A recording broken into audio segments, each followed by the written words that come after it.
கண்ணீர் எல்லாம் மறைந்து விடும். நன்றி டாடி, நன்றிப்பா. உங்கள் துக்கம் ஆமா, உங்கள் கவலைகள் கண்ணீர் எல்லாம் மறைந்து விடும். பிரியமானவர்களே, உங்கள் யாவருக்கும் அன்பின் வாழ்த்துக்கள். ஆண்டவரும் இரட்சகருமாகிய இயேசுவின் நாமத்தில் உங்களை வாழ்த்துகிறேன். உங்கள் சந்தோஷத்தின் நேர் நிகழ்ச்சிக்கு நான் உங்களை வரவேற்கிறேன். இன்றைக்கும் கர்த்தருடைய வசனத்தை நாம் தியானிக்க போகிறோம். கர்த்தருடைய வசனம் நம்முடைய வாழ்க்கையில் மாற்றங்களை கொண்டு வரும். தேவனுடைய வசனம் ஆவியும் ஜீவனும் உள்ளதாக இருக்கிறது. அவர் தம்முடைய சகல பிரஸ்தாபங்களை பார்க்கிலும் அவருடைய வார்த்தையை மகிமைப்படுத்தி இருக்கிறார். அவருடைய வார்த்தை எல்லா மகிமைக்கு உரியதாக இருக்கிறது. ஆதியிலே வார்த்தையாக இருந்தார், தேவனோடு இருந்தார். வார்த்தை மாம்சமாகி இந்த உலகத்தில் கிருபையும் சத்தியமும் நிறைந்தவராக கடந்து வந்தார். வார்த்தை தேவனாக இருக்கிறது, தேவன் வார்த்தையாக இருக்கிறார். அன்பானவர்களே, கர்த்தருடைய வார்த்தைக்கு அதிக முக்கியத்துவம் கொடுங்கள். உங்கள் வாழ்க்கையில் பெரும்பாலான நேரங்களை ஆண்டவரோடு நீங்கள் செலவிட விரும்பினால், பெரும் பகுதி நேரங்களை கர்த்தரோடு செலவிட விரும்பினால், நீங்கள் வேத வசனத்தை தியானியுங்கள். வசனத்தை வாசிக்க வாசிக்க தேவனை அறிகிற அறிவினால் நீங்கள் விருத்தி அடைவீர்கள். தேவனோடு இணைந்து விடுவீர்கள். தேவ பிரசன்னத்தினால் நிரப்பப்படுவீர்கள். தேவனுடைய வசனம் நம்முடைய வாழ்க்கையில் மிக முக்கியமானதாக இருக்கிறது. எனக்கு அன்பான தேவனுடைய பிள்ளைகளே, நான் உங்களுக்கு மிகவும் தாழ்மையாய் கேட்கிற ஒரு அன்பான வேண்டுகோள், உங்களுடைய வேத புஸ்தகத்தை தினமும் எடுத்து வாசியுங்கள். அதற்காக நேரத்தை ஒதுக்குங்கள். நம்முடைய சரீரம் ஆரோக்கியமாக இருப்பதற்கு உணவு அவசியம். 3 வேளைக்கும் நாம் உணவு எடுத்துக்கொள்கிறோம். ஒவ்வொரு நாளும் 3 வேளை நீங்கள் ஆகாரத்தை எடுத்துக்கொள்வதற்கு குறைந்தது 1 மணி நேரம் நீங்கள் அதற்காக செலவழிக்க வேண்டி வரும். காலை, மதியம் அல்லது இரவு 3 வேளை உணவு நீங்கள் புசிப்பதற்கு குறைந்தது 1 மணி நேரம் நீங்கள் செலவிட வேண்டி வருகிறது. உங்கள் சரீரம் பசுமையாகவும் புஷ்டியாகவும் ஆரோக்கியமாக இருப்பதற்கான உணவுக்கு தினமும் நீங்கள் 1 மணி நேரமாகிலும் செலவிடுவீர்கள் என்றால், உங்கள் ஆத்துமா பலன் அடைவதற்கு நீங்கள் அந்த 1 மணி நேரம் செலவழிக்க வேண்டும். மனுஷன் அப்பத்தினால் மாத்திரமல்ல, தேவனிடத்திலிருந்து வருகிற வார்த்தையினாலும் பிழைப்பான். நீங்கள் தேவனுடைய வார்த்தையை புசிக்கிற ஆத்துமாக்களாயிருங்கள். உங்கள் ஆத்துமா பலனடைய வேண்டுமானால் கர்த்தருடைய வசனத்தை தினமும் நீங்கள் புசிக்க வேண்டும். அதாவது தியானிக்க வேண்டும். ரசித்து ருசித்து கர்த்தருடைய வார்த்தையை நீங்கள் புசிக்க வேண்டும். கர்த்தருடைய வசனத்தை நீங்கள் முதலாவது நேசியுங்கள், அதன் பிறகு வாசியுங்கள். நேசித்து வாசிக்கும் பொழுது அது ருசி உள்ளதாக இருக்கிறது. ஆம், கர்த்தருடைய வசனத்துக்கு எவ்வளவா முக்கியத்துவம் கொடுக்கிறீர்களோ அந்த அளவுக்கு உங்கள் ஆத்துமா பலனடையும், உங்கள் வாழ்க்கை நன்மையாய் மாறும். தேவன் உங்களை ஆசீர்வதிக்கட்டும்.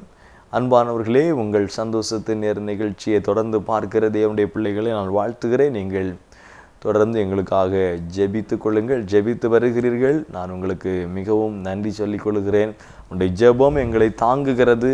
இன்னும் ஊக்கமாக நீங்கள் ஜெபியுங்கள். கடந்த நாட்களிலே ஒரு வயதான தாயார் என்னோடு ஃபோனிலே பேசினார்கள். அவங்க சொன்னாங்க, ஒவ்வொரு நாளும் தம்பி நான் உனக்காக ஜெபித்து வருகிறேன். உன்னுடைய வார்த்தை எங்களுக்கு மிகவும் பிரயோஜனமாக இருக்கிறது. அதனுடைய வார்த்தை நாங்கள் தினமும் கேட்கிறோம். மிகுந்த பிரயோஜனமாக இருக்கிறது. நாங்கள் உங்களுக்காக ஜெபித்து வருகிறோம் என்று சொன்னார்கள். ஆம், இதே போல உங்களில் அநேகர் ஒவ்வொரு நாளும் இந்த நிகழ்ச்சியை பார்த்து ஜெபித்து வருகிறதுக்காக நான் தேவனை துதிக்கிறேன். எங்களுக்கு மிகுந்த உற்சாகமாக இருக்கிறது. தொடர்ந்து ஜெபியுங்கள். உங்களுக்காக நாங்கள் ஜெபிக்க வேண்டுமானால் தொடர்பு கொள்ளுங்கள். நாம் ஒருவருக்காக ஒருவர் ஜெபிக்கும்படி அழைக்கப்பட்டிருக்கிறோம். ஆகையால் நீங்கள் ஜெப தேவை உள்ளவர்கள் எங்களை தொலைபேசி அணில் நீங்கள் தொடர்பு கொள்ளுங்கள். வாட்ஸ்அப் மூலமாய் தொடர்பு கொள்ளுங்கள். உங்களுக்காக நாங்கள் ஜெபிப்போம். கர்த்தர் உங்களை ஆசீர்வதிப்பாராக. எங்களுடைய சபை New India Bible Church, Kanyakumari மாவட்டம் குளச்சல் அருகாமையில் கொட்டில்பாடு என்கிற பகுதியில் இருக்கிறது. தேவனுடைய பிள்ளைகள் ஜெபியுங்கள். ஆண்டவர் உங்களை ஆசீர்வதிப்பாராக. இன்றைக்கு நான் உங்களுக்கு கொண்டு வந்திருக்கிற தேவனுடைய வார்த்தை, அந்தரங்கத்தில் பார்க்கிற தேவன்.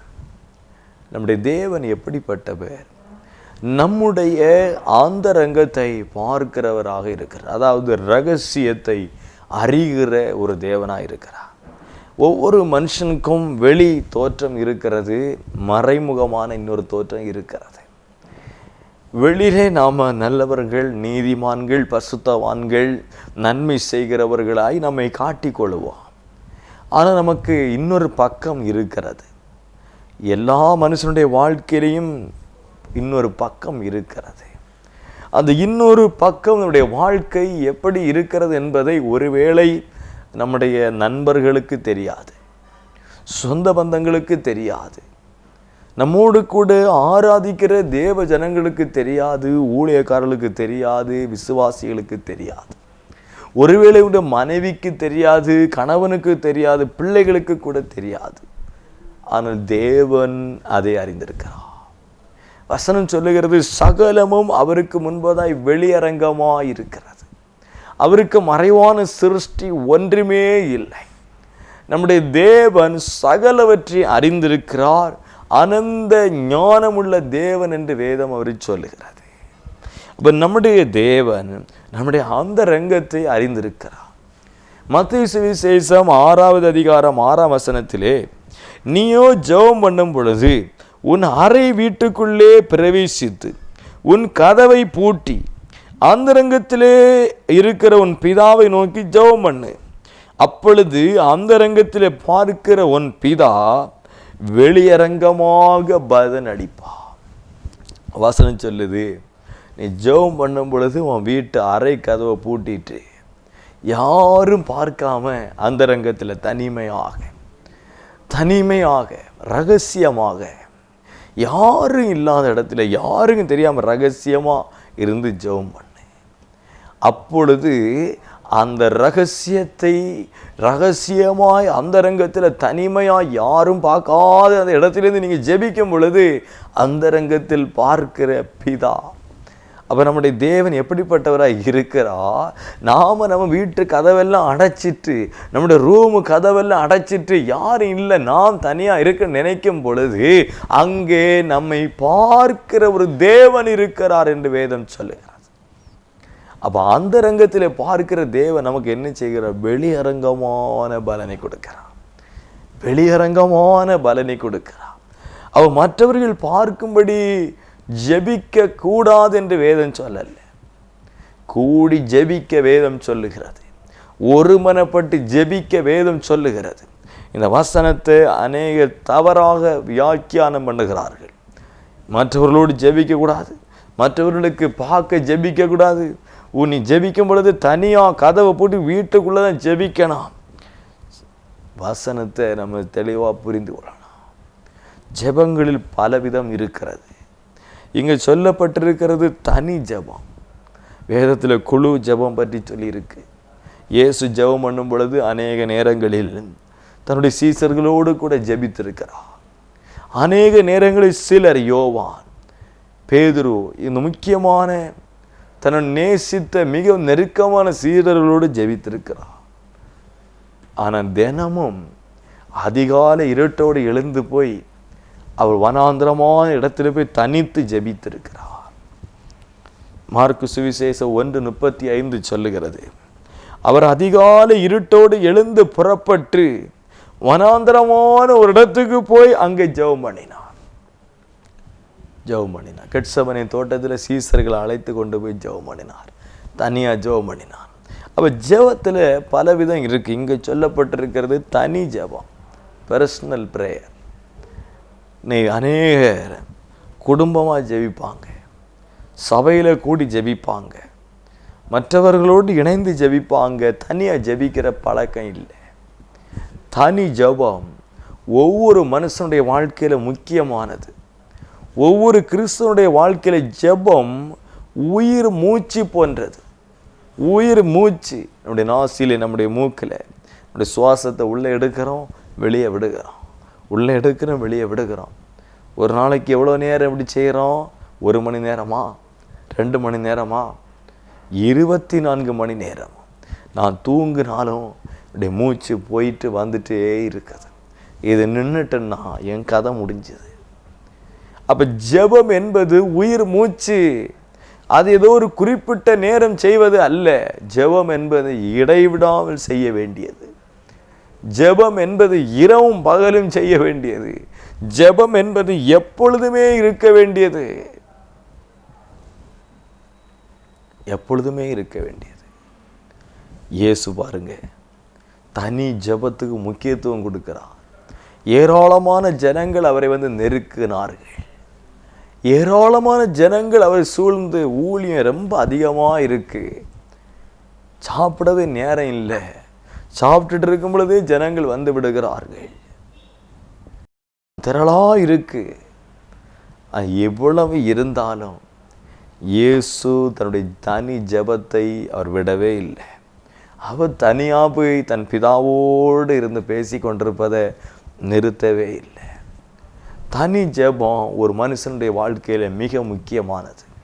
தனி ஜெபம் இல்லாம நம்ம வேற என்ன செய்துட்டும் பலன் இல்லை. நல்லா ஆராதிக்கலாம், நல்லா பாடலாம், நல்ல ஊழியம் செய்யலாம், நல்ல பிரசங்கம் பண்ணலாங்க, எனக்கு நல்ல கிருபைகளை பெற்றிருக்கிறேன், வரங்களை பெற்றிருக்கிறேன். அதனுடைய தனி ஜெபம் இல்லாமல் இது ஒன்றும் பிரயோஜனப்படாது. நான் எவ்வளவாய் தனி ஜெபத்தில் இருக்கிறேனோ, தேவனோடு தனித்திருக்கிறேனோ, அவ்வளவா எனக்குள் இருந்து தேவ பிரசன்னம் வெளிப்படும். நான் தனியாக எவ்வளோ நேரம் ஆண்டவரோடு அதிகமாக செலவிடுகிறேன், அதை பொறுத்து தான் தேவனுடைய வல்லமையும் வரங்களும் என் மூலமாய் செயல்படும். நான் தனியாக ஜெபிக்காமல் நான் ஆராதித்தும் பலன் இல்லை, ஊழியம் செய்தும் பலன் இல்லை. அநேக ஊழியங்கள் ஓடிக்கொண்டே அலைந்து கொண்டே தெரியும். ஆனால் ஜெபம் இல்லைன்னா ஊழியத்தில் பலன் இல்லை. நம்முடைய ஜெபம் குறையும் பொழுது நம்முடைய பிரயாசங்கள் பலனற்று போய்விடும். ஆகையால் நம்முடைய தனி ஜெபத்திற்கு நீங்கள் முக்கியத்துவம் கொடுக்க வேண்டாம். ஒவ்வொரு நாளும் ஒரு குறிப்பிட்ட நேரத்தை உங்களுடைய தனி ஜெபத்துக்காக நீங்கள் ஒதுக்கணும்.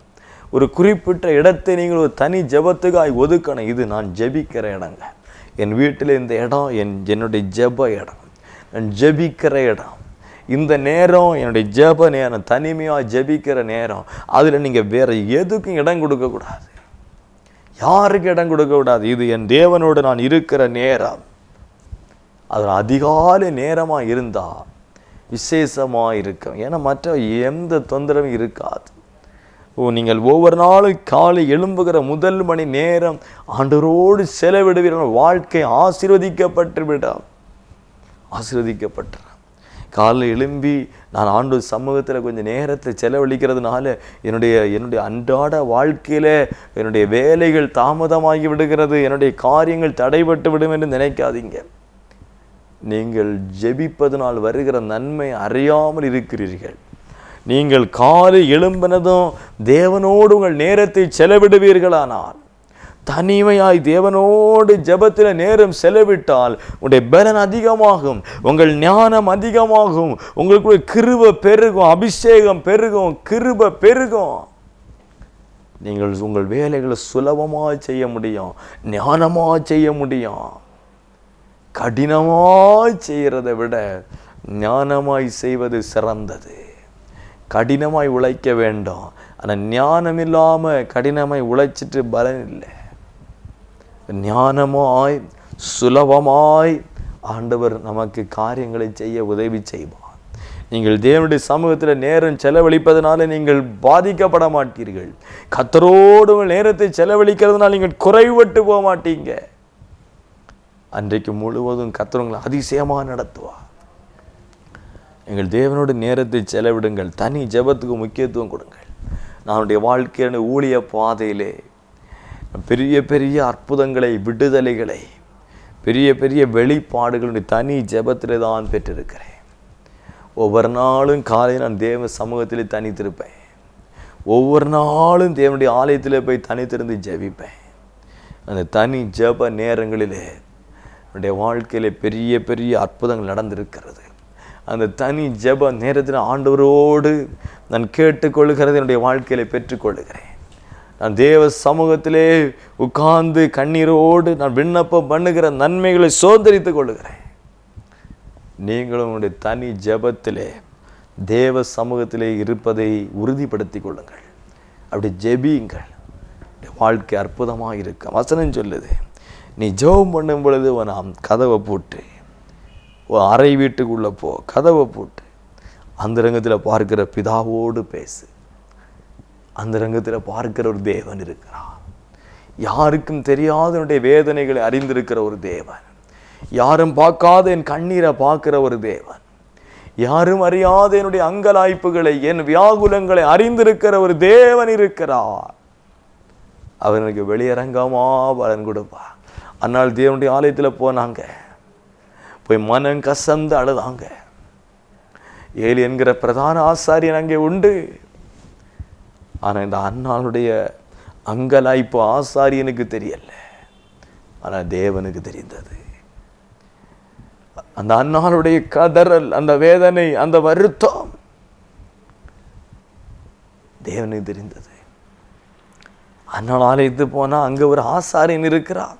அவர்கிட்ட போய், பாஸ்டர், ஆசாரியனே எனக்காக வேண்டுதல் செய்யுங்கள் சொல்லல. அன்னாள் சொல்லல.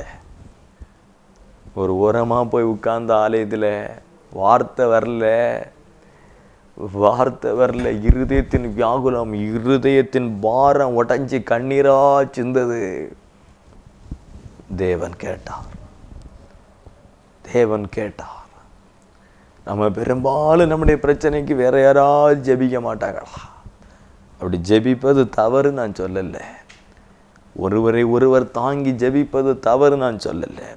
ஒருவருக்காக ஒருவர் ஜெபிக்க வேதம் சொல்லி இருக்கிறது, உண்மைதான். ஆனால் நாம் தேவனோடு தனித்திருக்க பழகணும். நம்முடைய வியாகுலங்களை தேவ சமூகத்தில் சொல்லி தனித்து ஜெபம் பண்ணணும். நான் தனியாக ஜெபிக்காம எனக்காக யார் ஜெபித்தாலும் எனக்கு அற்புதம் நடக்க போவதில்லை. நிறைய பேர் இருக்காங்க, இந்த பாஸ்டர்கிட்ட சொல்லிடுவோம், அவங்க ஜெபம் பண்ணுவாங்க. நீங்கள் என்ன பண்ணுவீங்க? நான் ஜெபம் பண்ண மாட்டேன், எனக்கு ஜெபம் வராது, நான் ஜெபம் பண்ண ஆண்டவன் கேட்க மாட்டார். நீங்கள் ஜெபம் பண்ணுங்க. இது தவறான ஒரு எண்ணம். ஆமாம், நாங்கள் ஃபோன் பண்ணி சொல்லிட்டோம், அவங்க ஜெபம் பண்ணுவாங்க, எனக்கு அற்புதம் நடந்துடும். ஏமாந்துடாதீங்க. நீங்கள் தனியாக உட்காந்து ஜெபம் பண்ணுங்க. உங்களுடைய காரியங்களுக்காக தேவ சமூகத்தில் கண்ணீரோட ஜெபம் பண்ணுங்க. உபவாசம் பண்ணி ஜெபம் பண்ணுங்க. மற்றவரிடத்துலையும் ஜெபிக்க சொல்லுங்க. அப்பந்தான் உங்களுக்கு அற்புதம் நடக்கும். நீங்கள் ஜெபிக்காம உங்களுக்காக நான் இருந்த உபவாசம் பண்ணி ஜெபிச்சிட்டோம், ஒன்றும் நடக்காது. அதனால் தேவனுடைய பிள்ளைகள் தனித்து இருக்கும் பொழுது தேவன் பெரிய அற்புதங்களை செய்கிறார். அவர் தனியாக நான் இருக்கும் பொழுது என்னை அவர் பார்க்கிறார். நான் என் அறை கதவைகளெல்லாம் பூட்டி கொண்டு நான் என் வியாகுலத்தை தெரியப்படுத்தும் பொழுது அந்த ரங்கத்திலே என் தேவன் பார்க்கிறார், எனக்கு பலன் கொடுக்கிறார். அதே போல என்னுடைய வாழ்க்கையிலே அந்த ரங்கத்திலே ரகசியமாய் யாரும் பார்க்கலன்னு நான் எதையோ செய்கிறேன், எத்தனையோ காரியங்களை செய்கிறேன். யாரும் பார்க்கல. செல்போனில் ரகசியமாய் சில காரியங்களை பார்க்குறேன், அசுத்தமானதை பார்க்குறேன். டிவியில் யாரும் இல்லை, அசுத்தமானதுக்கு பார்க்க இடம் கொடுக்குறேன். செல்போனில் ரகசியமாக உட்கார்ந்து தேவையில்லாத நபர்களோடு கூட பேசுகிறேன். யாரும் பார்க்கல, அம்மா பார்க்கல, அப்பா பார்க்கல, கணவன் பார்க்கல, பிள்ளைகள் பார்க்கல. ஆமாம், யாரும் பார்க்கல. நான் ரகசியமாக இதை செய்கிறேன். சில பிள்ளைகள் ரகசியமாய் சில பாவங்களை செய்துட்டு யாரும் பார்க்கல அப்படின்னு நினைச்சிட்டு இருக்கோம். ஆனால் வசனம் சொல்லுது, நம்முடைய அந்த ரங்கத்தை பார்க்கிற ஒரு தேவன், நம்முடைய ரகசியங்களை அறிகிற ஒரு தேவன், அவருக்கு மறைக்கவே முடியாது. அவர் அதை பார்த்துட்டே இருக்கிறார். எப்படி நான் ரகசியமாக ஜெபிக்கும்போது வெளியரங்கமான பலன் கொடுக்கிறாரோ, அதே போல நான் ரகசியமாய் பாவங்களை செய்யும் பொழுது வெளியரங்கமான காரியங்களை அவர் செய்திருவார். அதான் வசனம் சொல்லுது, வெளியரங்கமாக்கப்படாத மறைபொருள் ஒன்றும் இல்லை. கர்த்தர் எல்லாத்தையும் வெளியில கொண்டு வந்துடுவா. நான் மறைச்சி ஒளிச்சு அவங்க பார்க்கல, இவங்க பார்க்கல, மனைவி பார்க்கல, கணவன் பார்க்கல, பெற்றோர் பார்க்கல, பாஸ்டர் பார்க்கல, ரகசியமாக தான் பாவத்தை செஞ்சுட்டு இருக்கேன், யாரும் பார்க்கல நினைச்சு சில காரியங்களை செய்கிறோம். கர்த்தர் இது எல்லாம் கொண்டு வந்து வெளிச்சத்தில் கொண்டு வந்து நிறுத்துவார்.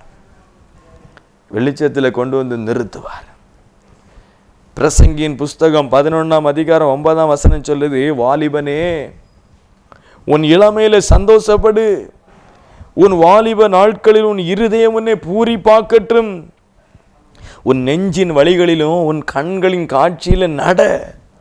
ஆனாலும் இவை எல்லாவற்றின் நிமித்தமும் தேவன் உன்னை நியாயத்தில் கொண்டு வந்து நிறுத்துவார் என்று அறி. இஷ்டம் போல எதை வேணாலும் செய், எதை வேணாலும் பாரு, எதை வேணாலும் பேசு, யார்கிட்ட வேணாலும் பேசு. ஆமாம், அநேக பிள்ளைகள் பெற்றோரை ஏமாற்றி செல்ஃபோனில் இன்டர்நெட்டில் எவ்வளவோ ரகசிய பாவங்கள், அநேகரை மற்றவங்களை ஏமாற்றி ரகசிய பாவம். பெருசாக நாம் பெரிய ஞானவான் போல, ஞானி போல நான் திறமை மற்றவங்களை ஏமாற்றிட்டோம், பெற்றோரை ஏமாற்றிட்டோம், கணவனை ஏமாற்றிட்டேன், மனைவியை ஏமாற்றினேன். சிலர் தங்களை பெரிதாக நினைத்து கொள்கிறாங்க. ஆனால் தெரியுமா, அந்த ரங்கத்தில் பார்க்கிற தேவன் இருக்கிறார். நீங்கள் யாரும் சரி, எந்த மதம் யாராலும் சரி, உங்களுடைய சகல கிரியைகளை அவர் பார்க்கிறார். வசனத்தில் இருக்குதுங்க, அவருக்கு மறைவான சிருஷ்டி ஒன்றுமே இல்லை. அவர் கிறிஸ்தவங்களை மட்டும்தாங்க இயேசு பார்த்துட்டே இருக்கிறார். கிறிஸ்தவங்களை மட்டும்தான் அவருடைய கண்கள் பார்த்துட்டே இருக்கு அப்படின்னு சில தவறாக நினைக்கிறாங்க. இல்லை, வசனத்தில் இருக்கு, நம்முடைய தேவனுடைய கண்கள் எப்படிப்பட்ட கண்கள் தெரியுமா? அக்னிமயமான கண்கள். வெளிப்படத்தில் 1:14 சொல்லுகிறது, அவருடைய கண்கள் அக்னி ஜுவாலை போல இருந்தது. அவருடைய கண்கள் அக்னி ஜுவாலை போல இருந்தது. வெளிப்படத்தில் 5:6 சொல்லுது, ஆட்டுக்குட்டியானுடைய அந்த 7 கண்கள் பூமி எங்கும் உலாவிக்கொண்டே இருக்கிறதாம். பூமி எங்கும் அவருடைய கண்கள் கவனிச்சுட்டே இருக்கு. ரகசியமாக எதையும் செய்ய முடியாது. இந்த சிசிடிவி கேமரா பாருங்க, எப்போவுமே கண்காணிச்சுட்டே இருக்கு. திருடன் அதன் மூலமாக அதை அகப்பட்டு விடுகிறான். அந்த கேமரா பார்க்குறாங்க, கண்டுபிடிச்சிடுறாங்க. கேமரா பார்த்துட்டே இருக்கு, நமக்கு தெரியும் கேமரா இருக்கு, இது செய்யக்கூடாது, பார்த்துட்டே இருக்கு. உலகம் முழுசும் கேமரா இருக்குதுங்க. உங்கள் வீட்டில் நீங்கள் எங்கே போனாலும் ஒரு கேமரா உங்களை கண்காணிக்கிறது, ஒரு கண் உங்களை கண்காணிக்கிறது. அது அக்னிமயமான கண்கள். எந்த அறைக்குள்ளேயும் ஊடுருவி பார்க்க முடியும் அந்த கண்ணுனால. அது தேவனுடைய கண்கள், அவருடைய 7 கண்கள் அக்னிமயமான கண்கள் என்று வெளிப்படத்தில் 5:6 சொல்லுது. பூமி எங்கும் உலாவுகிறது. இந்த கண்ணுக்கு மறைவா எங்கே போக முடியுங்க? சங்கீதக்காரன் சொல்லும் பொழுது சங்கீதம் 139 சங்கீதம் 139:7 உம்முடைய ஆவிக்கு மறைவாய் எங்கே போவேன்? உம்முடைய சமூகத்தை விட்டு எங்கே ஓடுவேன்? நான் வானத்தில் ஏறினாலும் அங்கே இருக்கிறீர், நான் பாதாளத்திலே படுக்க போட்டால் அங்கேயும் இருக்கிறீர், நான் விடிய காலத்து செட்டைகளை எடுத்து சமுத்திரத்தின் கடையாந்தரத்தில் போய் தங்கினாலும் அங்கேயும் உம்முடைய கை என்னை நடத்தும், உமது வலது கரம் என்னை பிடிக்கும். எங்கே போனாலும் தேவனுக்கு மறைவாக போக முடியாது. எல்லாவற்றையும் அவர் கண்காணிச்சுட்டே இருக்கிறார். அவருடைய கண்கள் பார்த்துட்டே இருக்கு. ரோமர் 2:16 பவுல் சொல்லும் பொழுது, என் சுவிசேஷத்தின்படியே தேவன் இயேசு கிறிஸ்துவை கொண்டு மனுஷனுடைய அந்தரங்கங்களை குறித்து நியாய தீர்ப்பு கொடுக்க நாளிலே இது விளங்கும். ஆண்டவர் பாருங்க, மனுஷனுடைய அந்தரங்கங்களை குறித்து நியாய தீர்ப்பு கொடுக்கிறார், நியாய தீர்ப்பு வைத்திருக்கிறார். பிரசங்கி 12:14 சொல்லுது, ஒவ்வொரு கிரியையும் அந்தரங்கமான ஒவ்வொரு காரியத்தையும் நன்மையானாலும் தீமையானாலும் தேவன் நியாயத்திலே கொண்டு வருவார். ஒவ்வொரு அந்தரங்கமான கிரியையையும் தேவன் வெளிப்படுத்தி கொண்டு வருகிறார். தன்னுடைய நியாய தீர்ப்பு நாளிலே தேவன் அதை கொண்டு வருகிறார். வெளிப்படுத்தல் 20வது அதிகாரத்தில் தேவனுடைய நியாய தீர்ப்பு நாளை குறித்து எழுதப்பட்டிருக்கிறது. த ஜட்ஜ்மெண்ட் டே, ஒரு நாள் இருக்கிறது. அந்த நாளை பிதா முன்குறித்திருக்கிறார். தன்னுடைய குமாரன் இயேசுவை கொண்டு அவர் நியாயம் தீர்க்க போகிறார். அந்த நியாய தீர்ப்பு நாளில் என்ன நடக்கிறது? வெளிப்படுத்தல் 20:11 பெரிய வெள்ளை சிங்காசனத்தையும் அதன் மேல் வீற்றிருக்கிறவரை கண்டே. அவருடைய சமூகத்திலிருந்து பூமியும் வானமும் அகன்று போயின. அவங்களுக்கு இடம் இல்லை. மரித்தோராகிய சிறியோரையும் பெரியோரையும் தேவனுக்கு முன்பதாக நிற்க கண்டேன். அப்பொழுது புஸ்தகங்கள் திறக்கப்பட்டன. ஜீவ புஸ்தகம் திறக்கப்பட்டது. அப்பொழுது அந்த புஸ்தகத்தில் எழுதப்பட்டவைகளின்படியே மரித்தோர் தங்கள் கிரியைகளுக்கு தக்கதாக நியாய தீர்ப்பு அடைந்தார்கள். நம்ம எல்லாரும் ஒரு நாள் கிறிஸ்துவனுடைய நியாயாசனத்துக்கு முன்னாடி நிற்க வேண்டாம். எல்லாரும் ஒரு நாள் அவருக்கு முன்பதான் நிற்கணும். யாராக இருந்தாலும் சரி. இன்னைக்கு இயேசு தெய்வம் இல்லைன்னு நீங்கள் சொன்னாலும், தேவ சபையை துன்பப்படுத்தினாலும், தேவ ஜனத்துக்கு எதிரானாலும், ஒரு நாள் நீங்கள் இந்த இயேசுவுக்கு முன்பதாக நிற்க வேண்டாம். இன்றைக்கு நீங்கள் தேவனை ஆராதிக்கிறவர்களாக இருந்தாலும், அவரை மறுதலித்து போனவர்களாக இருந்தாலும் சரி, எல்லாரும் சிறியவர்கள், வாலிபர்கள், குமாரர்கள், குமாரத்திகள், எல்லாரும் மரித்தவர்கள், வாழ்ந்து கொண்டிருக்கிறவர்கள், இனி வாழப்போகிற எல்லாரும் ஒரு நாள் அவருக்கு முன்னாடி வந்து நிற்கணும். நியாய தீர்ப்பு நாள். அந்த நியாய தீர்ப்பு நாளில் புஸ்தகங்கள் திறக்கப்படுது. ஒவ்வொருத்தரும் போய் நிற்கும் பொழுது அவங்கள பற்றி எழுதி இருக்குது. இந்த பூமி எங்கும் உலாவுகிற அவருடைய அக்னிமயமான கண்கள் எதையெல்லாம் கண்டதோ அது எல்லாம் எழுதி வைக்கப்பட்டிருக்குதுங்க. எழுதி வைக்கப்பட்டிருக்கு. தேவன் அதை நியாயத்தில் கொண்டு வந்து நிறுத்துவார், கொண்டு வந்து காண்பிப்பார். இல்லை நான் இப்படியெல்லாம் செய்யலை, நான் இப்படியெல்லாம் பண்ணலைன்னு அங்கே நம்ம ஒன்றும் ஏமாற்ற முடியாது. உலக கோர்ட்டில் நம்ம எவ்வளோ போய் சாட்சிகளை சொல்லி அதை சொல்லி இதை சொல்லி மனிதர்களை ஏமாற்றலாம், தேவனை ஏமாற்ற முடியாது. அங்கே எல்லாம் பதிவு செய்யப்பட்டிருக்கு. தேவன் அதை வெளியரங்கமாக்குவார். எல்லாருக்கும் முன்னாடி உங்களுடைய அந்தரங்கங்கள், உங்கள் ரகசியங்கள், உங்கள் ரகசிய பாவம் வெளியரங்கமாக்கப்படும் பொழுது எப்படி இருக்கும்? யோசித்து பாருங்கள். மிரியமும் ஆரோனும் மோசேக்கு விரோதமாய் ரகசியமாய் பேசினார்கள். என்னாகும் 12ஆம் அதிகாரத்தில் இருக்கிறது. அவங்க 2 பேரும் பேசினாங்க. மோசேயை குறித்து முறுமுறுத்தாங்க, ரகசியமாக பேசினாங்க. ஆனால் வசனம் சொல்லுது, கர்த்தர் அதை கேட்டுட்டார். கர்த்தருடைய காதுக்கு கேட்கிறது. அப்போ தேவனுடைய காதை மறைத்து நீங்கள் எதுவும் பேச முடியாது. அவருடைய கண்ணை மறைத்து நீங்கள் எதுவும் செய்ய முடியாது. அவர் மோசேயை மிரியோனையும் ஆரோனையும் கூப்பிடுகிறார். இந்த மிரியம்ட்டு ஆரோன்ட்டு கற்று சொன்னாங்க, மோசே முகமுகமாக என்னை தரிசிக்கிறான், என்னை அறிந்திருக்கிறான், அவனை பற்றி நீங்கள் இப்படி பேசுனீங்க அப்படின்னு சொன்னி உறைந்த அந்த பனியை போல இந்த மிரியம் குஷ்டரோகி ஆகி போகிறாங்க. அப்போ யாரும் பார்க்கலன்னு நான் எதை வேணால் பேசலான்னு நம்ம சில நினச்சிட்டு இருக்கோம். சம்பந்தப்பட்ட ஆள் இல்லை, அவங்க இல்லை, அவங்கள பற்றி என்ன வேணாலும் நான் பேசலாம். ஆனால் கர்த்தர் பார்த்துட்டே இருக்கிறாங்க, அவங்க கேட்டுகிட்டே இருக்கிறாங்க. அப்போஸ்தலர் 5ஆம் அதிகாரத்தில் அனனியா சப்பிராளுங்கிற 2 பேர், கணவன் மனைவி 2 பேரும் ரகசிய ஆலோசனை பண்ணி தேவனை ஏமாற்ற துணிஞ்சிட்டாங்க. ஆலயத்தில் வந்தாங்க. தங்கள் நிலத்தை விற்ற கிரயம் இவ்வளவுதான்னு அப்போஸ்தலருடைய பாதத்தில் கொண்டு வச்சாங்க. பேதுரு கேட்டா, இவ்வளவுதான் விற்றீங்களா? ஆமாம், இவ்வளவுதான் விற்றோம். பரிசுத்த ஆவியானிடத்தில் போய் சொல்லும்படி சாத்தான் உங்களை இருதயத்தை நிரப்பினது என்ன? அவ்வளோதான், செத்து அங்கே விழுந்துட்டாங்க. நம்முடைய ரகசியங்களை அவர் அறிந்திருக்கிறார், நம்முடைய அந்தரங்கங்களை அறிந்திருக்கிறார். நம்ம சில காரியங்களை துணிகரமாக யாரும் பார்க்கல, யாருக்கும் தெரியாது, நம்ம பேசுகிறோம், செய்கிறோம். சம்பந்தப்பட்ட நபர் இல்லை, அவங்கள பற்றி என்ன வேணாலும் பேசலான்னு நினைக்கிறான். எல்லாம் அவர் கவனிச்சுட்டே இருக்கிறார், கேட்டுகிட்டே இருக்கிறார்.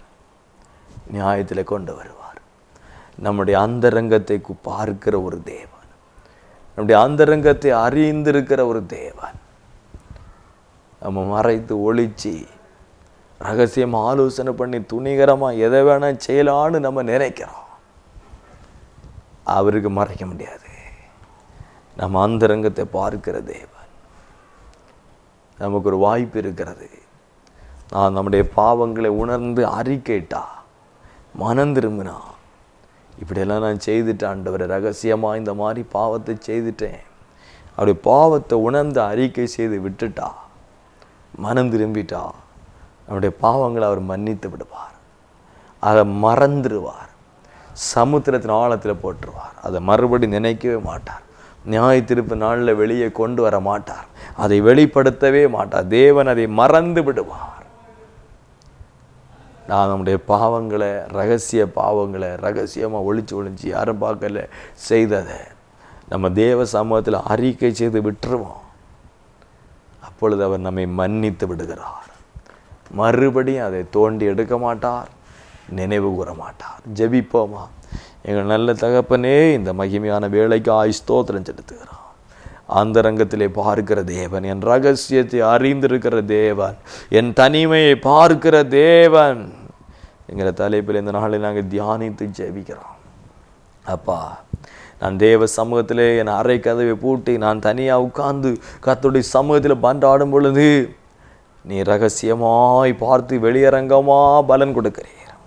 அதே போல என்னுடைய வாழ்க்கையில் ரகசியமாய் நான் என்னுடைய பாவங்களை செய்யும் பொழுது, ரகசியமாய் தேவனுக்கு பிரியமில்லாத காரியங்களை செய்யும் பொழுது, அதை ரகசியமாய் பார்க்கிற தேவன் அதை வெளியரங்கமாய் கொண்டு வருகிறீர், அதை வெளியரங்கமாக்குகிறீர் என்று சொல்லி பார்க்கிறான். ஆண்டவரே, என்னுடைய வாழ்க்கையில் ரகசிய பாவத்திலிருந்து மீண்டு வருவதற்கு உதவி செய்யுங்க.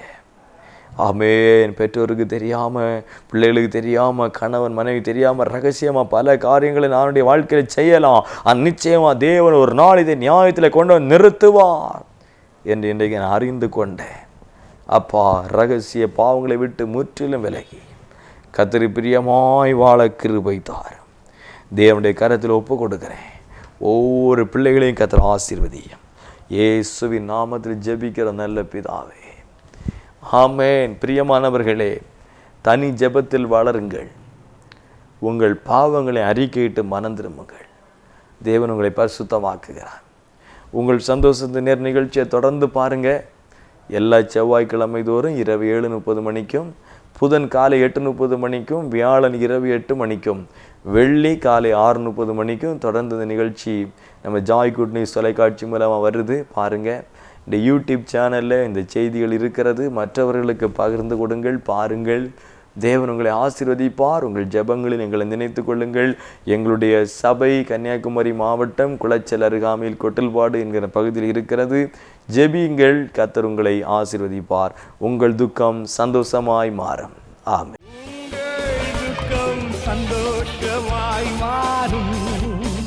உங்கள் கவலைகள் கண்ணீர் எல்லாம் மறைந்து விடும். நன்றி டாடி, நன்றிப்பா.